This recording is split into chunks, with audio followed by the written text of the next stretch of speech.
Welcome back to beautiful County Kilkenny, here in Southern Ireland on this cold January morning. So we finally got a break in the weather, which means we can get back to work on the next section of the garden. What we're building this time is a raised wooden deck area as a container garden and somewhere nice to sit on a sunny summer's evening. The only catch is we're building it out of old pallets like what you see around me, any other upcycled wood we can get our hands on, and we're keeping new materials to an absolute minimum.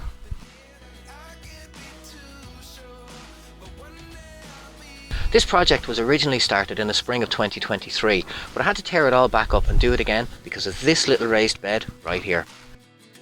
Tearing up the first attempt at this revealed some major rot issues going on with areas of the pallets that had been left sitting on the ground. So if you're watching this with a pallet deck in mind, it might be a good idea to plan to have it elevated up away from the ground and away from the damp.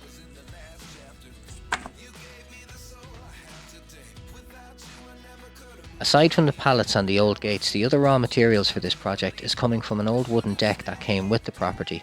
Although badly rotten and no longer fit for purpose, it still had a lot of good wood in it that could be cleaned up and used again.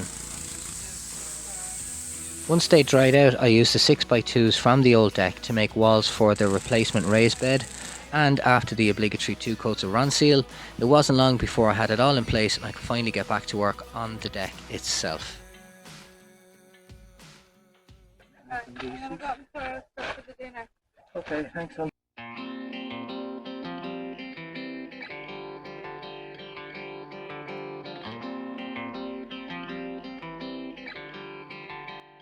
So what I'm doing this time around is we're going to have the whole thing supported on a frame of 2x4s, and these posts, which I'm going to sink down into concrete in the ground. Turns out 4x4s are just a little bit pricey. So these are basically two 2x4s just stuck together. It's not ideal, but it'll have to do. I made up these sections out of 2x4 that could slide down over the main support posts. These could serve as a starter point for the frame and a solid base for a level floor. They also turned out handy as they held the main posts upright and level while I got the concrete in and while it set. I'm using 2 lengths of M10 threaded bar and 4 of these 6x90 screws to attach the frame onto the main support posts. Having seen how quickly the wood rotted from the first version of this project, I don't want to use any pallets in any part of the support structure. They just wouldn't be stable enough or strong enough to stand the test of time, I reckon. But I do have somewhere else in mind to use them. You wouldn't think there's that much of a slope on the garden, but let's measure it up and have a look. 83 centimeters, 32.5 inches. That's 2 3/4 foot up. Doesn't feel like that much of a slope when you're walking it.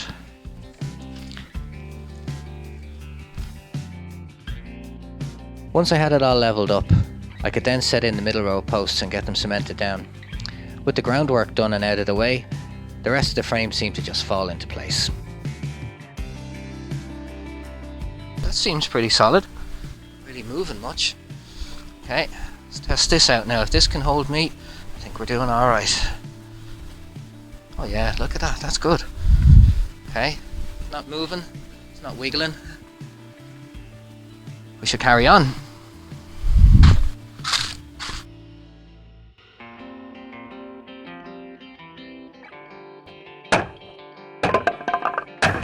Having sat in the wet for so long, I decided to use only the tops of each pallet by joining them together and cutting them down to size so that they would fit into each section of the frame, like a giant jigsaw puzzle. Being fully supported on all sides and across the middle, the job of the pallets this time round is to act as a subsurface on top of which I can lay the finished floor that will at least seem a bit less precarious to walk across. One minor problem having popped up. No supplier within 20 miles of me here seems to have any of the dark oak Ronseal left in stock, and they're telling me they're not going to have it again until March when gardening season starts to kick off. So unfortunately guys, that means that this project itself won't be fully painted for the end of this video, and I do apologise about that. But truth be told, this deck is only part of an area here that's getting sorted out, so we can come back and paint it when the shops have it back in stock. So all I can do for the moment guys is just carry on as is, get to work on the railings and the floor and just get this project finished.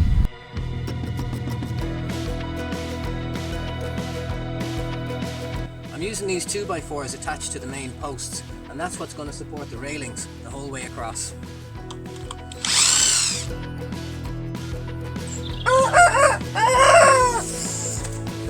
He tries his best, God love him.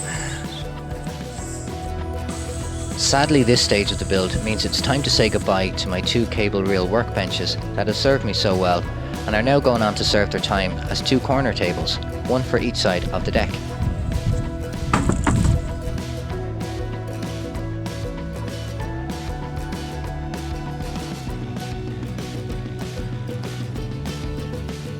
Because these old deck railings are all different sizes, what I've had to do is cut them to fit over the centre posts and the supports like that. It's a little bit messy, but they're good and secure, so that anybody leaning on them, they're not going to come through or go over. They'll take a good bit of weight. The easiest way I could see to cut out the boards to fit around the cable reels was to lay them out on top of the reels and use the top curve to mark up the cut lines on the boards. Although not identical, it did result in a smooth finish and a good cut. After that then I finished off the railings using one of the old gates. The only job left to do now was to lay down those floorboards.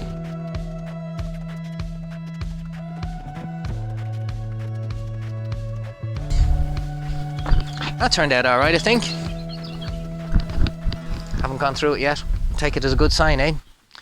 It just goes to show what you can do if you're willing to salvage some old stuff, clean it up and put it back to work again. And it's pretty solid too. With all that said, how much did this cost? Well, you've seen all the upcycle stuff, that was obviously free. The new materials that went into this was 16 lengths of 2x4 timber at a tenner each from the builders providers in Sleeve, 6 boxes of screws, again a tenner each, 6 bags of K-post, again a tenner each. I've used 3 buckets of Ronseal so far, but I'm probably going to need another 2 more, I reckon, to get a good coat now on what's still exposed. Again, they're a tenner each. What else did we have? We had the M10 bar and the nuts and washers. That came to 20 quid for the lot of them. And then I think there was petrol in the pressure washer, because the pressure washer is what actually did most of the work here, cleaning up all this old wood. It didn't get everything off, but it did a pretty good job.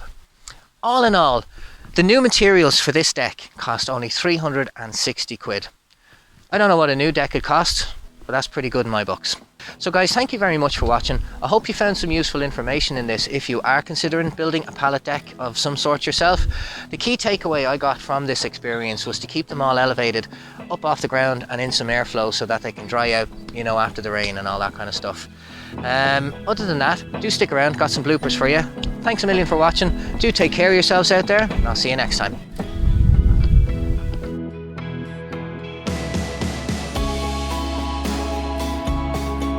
Now, alright, while we're waiting for that cement to dry, let's take a minute. I don't know about you guys out there, but working out in these freezing wet conditions dries out the skin on my hands something fierce, particularly around the grip points like the inside of the thumb and finger, across the palms and across the knuckles and on the backs of the hands as well.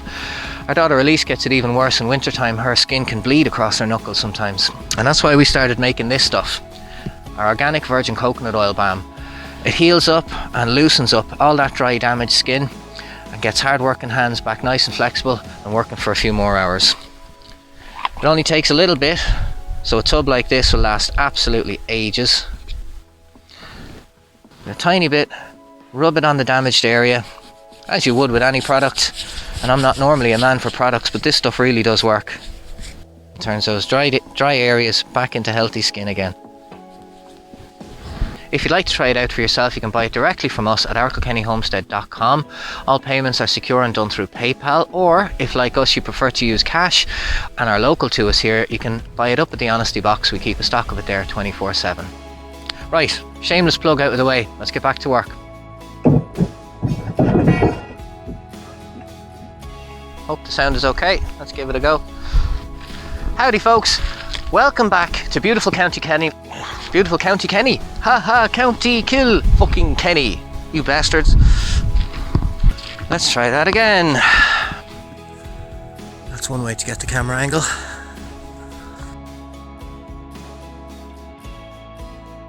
Maybe I should just start again.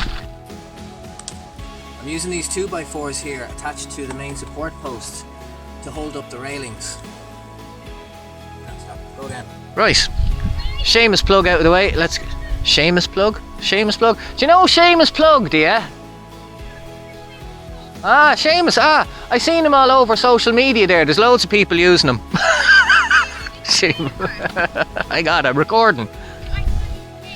You can't open the gate. Hold on.